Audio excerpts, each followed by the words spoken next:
This is not the first time I've heard of these kinds of ideas of merging the different library systems in the city. Right? What I would like to see is an expansion of the libraries overall. That means more library branches, not fewer. More circulation, more resources, and I don't think I have seen too many consolidations over the last 11 years, 3 months and 14 days. And these consolidations have been purported for the public good, when in fact we know in every one of these consolidations there's some kind of reduction of service that people really need. So I'm not in favor of any of that kind of stuff. I'm generally very cautious about bonds. In September 11th, obviously it was a national attack that landed right here in the city, and it threw our economy into a tailspin. And so we needed to take out certain kinds of bonds to pay for, unfortunately, even the ongoing operating costs of our city. We are now completely absorbed. That debt has completely been absorbed, so we're out of the woods with regard to those bonds. I don't, the library system. There's not any emergency crisis going on right now that necessitates the city of New York to issue more debt, and but on the other hand, the issue here is the libraries need more money to operate. We should never. Okay, well, we should never borrow money for operating purposes, and to the extent it's okay. I mean, look, we're all here for the same reason. The libraries do subsume a significant portion of the city's capital budget. Could it be more? Perhaps. That's up to the mayor and the city council in their budget deliberations, and to the extent possible, I would encourage all of you to talk with your respective council members, ask them to put more in the capital plan for the libraries to both acquire property as well as to upgrade facilities. On an ongoing operating basis, I do believe that libraries need a great deal more money.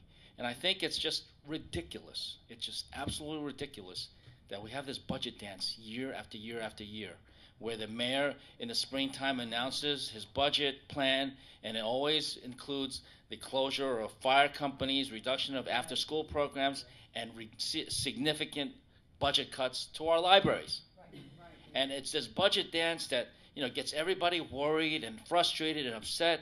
And at the end of this budget dance in June, the mayor and the council speaker will kind of waltz in and announce that there's a deal that saves almost all of these proposed budget cuts. In the last, I think, 4 or 5 years straight, there have been some restorations, if not complete restorations, significant restorations of the library cuts that the mayor proposed. I think this is terrible. Number one, it uses a huge amount of government resource that could be better addressing other more pertinent issues. And number two, it creates a huge amount of frustration on the part of the public that, well, how could you cut all this and that? And then somehow the public being relieved that those budget cuts are not going to happen.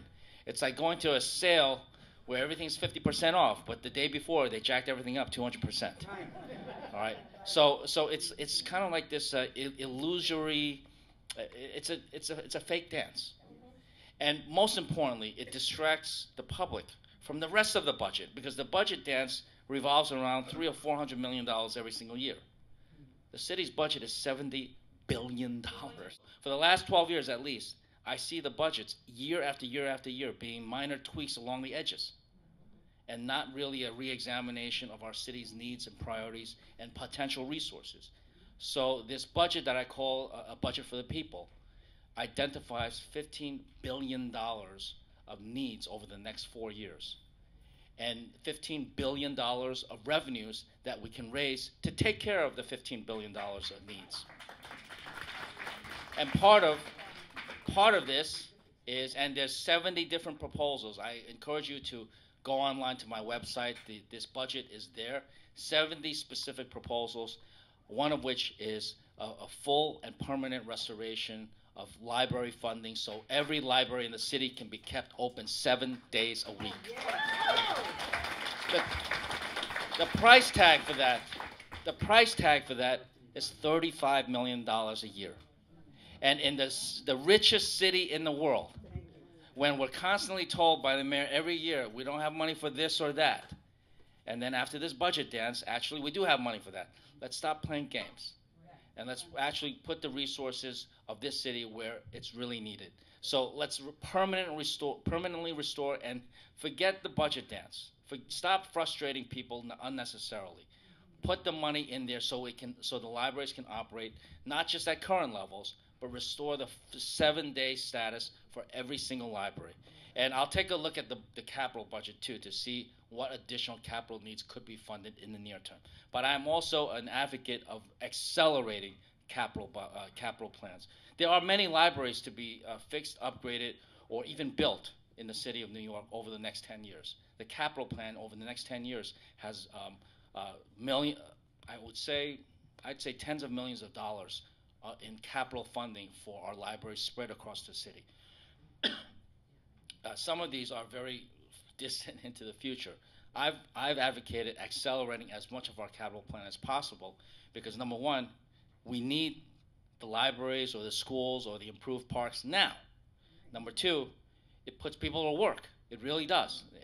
Every $1 billion of capital spending creates 8,000 jobs in the city of New York. But most importantly, because I have to watch your money. It saves money. Why? Because exactly, it's cheaper now. Interest rates have never been so low than they are today. So instead of waiting a few years where there's very little likelihood that interest rates will continue to go down, it's probably going to go up. Let's borrow the money now.